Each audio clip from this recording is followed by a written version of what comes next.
આશીષ જોશીને આજરોજ રિમાન્ડ સમય પૂર્ણ થયા બાદ જ્યારે તપાસ કરનાર અધિકારીએ કોર્ટમાં રજૂ કર્યા ત્યારે એક નવી વાત નામદાર કોર્ટ સમક્ષ લઈને આવ્યા કે ભારતીય ન્યાય સંહિતા જે નવો કાયદો 1 જુલાઈ 2024 ના રોજ આવ્યો છે એમાં 111 કલમ 111 કે જે ઓર્ગેનાઇઝ ક્રાઇમ એટલે જ્યારે બે આરોપીઓ ભેગા મળીને છેલ્લા 10 વર્ષમાં જો વારંવાર એક જ પ્રકારનો ગુનો કરતા હોય તો તેવામાં કલમ 111 લાગુ પડે એવી એક કલમ ઉમેરાનો રિપોર્ટ આજરોજ લઈને આવ્યા અને અમે નામદાર કોર્ટ સમક્ષ રજૂઆત કરીને કીધું કે જ્યારે સહ આરોપીને આશીષ જોશી ઓળખતો જ નથી તો ભૂતકાળમાં જો એક પણ ગુનો એવો દેખાતો હોય કે જેમાં આશીષ જોશી અને પ્રમોદ પાંડે જે મુખ્ય આરોપી છે એ બંને જણા સાથે કોઈ પણ એફઆઈઆર માં હોય તેવા સંજોગોમાં આવી કલમ લાગી શકે પરંતુ નામદાર કોર્ટે પોલીસની એ અરજી મંજૂર કરીને કલમ ઉમેરો જે 111 નો હતો એ કારણોસર મંજૂર રાખ્યો કે સને 2006 માં 2008 માં 2017 માં અને 2019 માં 4 એફઆઈઆર આશીષ જોશી ઉપર થઈ હતી નામદાર કોર્ટને અમે એ પણ જણાવ્યું કે આ ચારે એફઆઈઆર જે છે એ એફઆઈઆર માં આશીષ જોશી સદંતર નામદાર કોર્ટમાંથી નિર્દોષ જાહેર થઈ ગયા છે અને જ્યારે આ તમામ બાબત નામદાર કોર્ટ સમક્ષ મૂકી નામદાર કોર્ટે કલમ ઉમેરો ગ્રાહ્ય રાખ્યો તેવામાં અમે તે હુકમને પડકારવા માટે ની અરજી આપી કે અમારે ઉપલી અદાલતમાં આ જે હુકમ છે કલમ ઉમેરાનો તેની સામે અમારે નામદાર ઉપલી અદાલતમાં જવું છે અને હુકમને પડકારવો છે અને સ્ટેની માંગણી કરતા નામદાર કોર્ટે 15 દિવસ માટે તે હુકમને સ્ટે કરી દીધો છે એટલે કલમ ઉમેરાની જે 111 ની જે એમની અરજી હતી એ 15 દિવસ માટે સ્થગિત થઈ ત્યારબાદ જ્યારે જામીન અરજી મૂકી છે તો જામીન અરજી આશીષ જોશીની એ કારણોસર નામંજૂર કરવામાં આવી કે મુખ્ય આરોપીને જે જામીન આપવામાં આવ્યા છે તે અન્ય મેજિસ્ટ્રેટ તે દિવસે ચાર્જમાં હતા એમને આપેલા છે હાલના જે આરોપી છે એમને જ્યારે આ કોર્ટ સમક્ષ રજૂ કરવામાં આવે છે આ કોર્ટ બી ઇન્ચાર્જ કોર્ટ છે મુખ્ય કોર્ટ સંખેડાની કોર્ટ જે 25 તારીખે પણ રજા પર હતી એટલે ઇન્ચાર્જ કોર્ટ તરીકે અન્ય જજ સાહેબે જામીન આપ્યા હતા આ કોર્ટ બી આજે ઇન્ચાર્જ કોર્ટ છે પણ એમને એ કારણોસર જ નામંજૂર કર્યા છે કે પેરિટી એટલે જ્યારે એક જ સરખો આક્ષેપવાળા જ્યારે બે આરોપીઓ હોય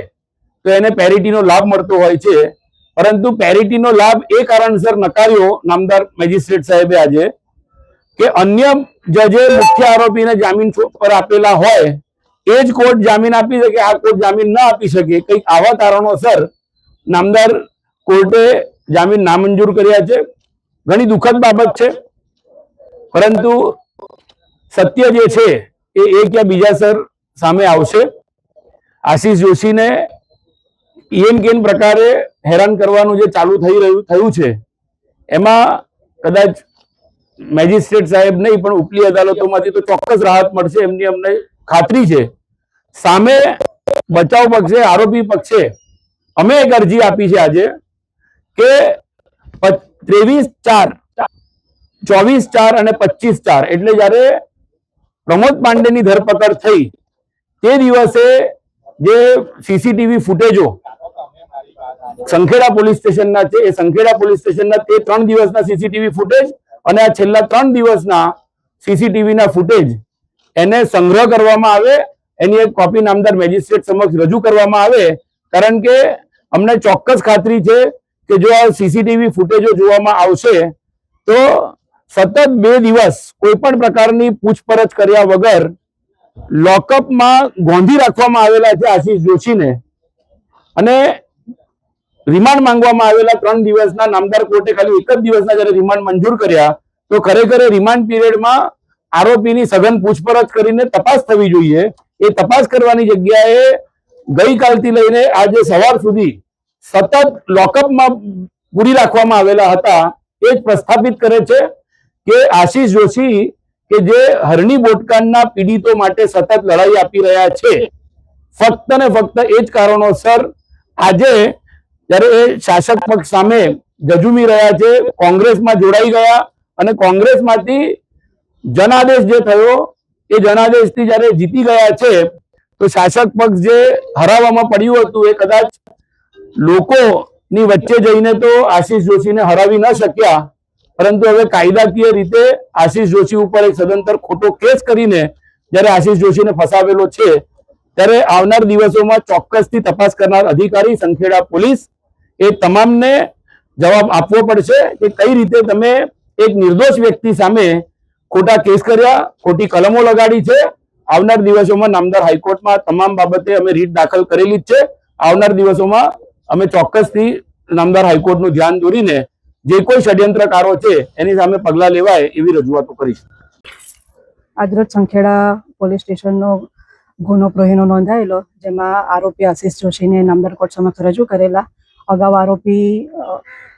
પાંડેને અટક કરેલા, જેમાં આશીષ જોશીનું નામ ખુલેલું અને પોલીસે તેઓની અટક કરેલી, જેમાં 3 દિવસના રિમાન્ડ માંગેલા અને 1 દિવસના રિમાન્ડ નામદાર કોર્ટે મંજૂર કરેલા. જે રિમાન્ડની મુદત પૂરી થતાં આજરોજ તેઓને નામદાર કોર્ટ સમક્ષ રજૂ કરેલા અને તેઓની જામીન અરજી નામદાર કોર્ટે આજરોજ નામંજૂર કરી છે. અને પોલીસ તરફથી 111 BNS 111(3)ની કલમ ઉમેરો કરવા માટેની અરજી આપેલી, જે પણ નામદાર કોર્ટે મંજૂર રાખેલ છે. ભાવનાબેન વસાવા.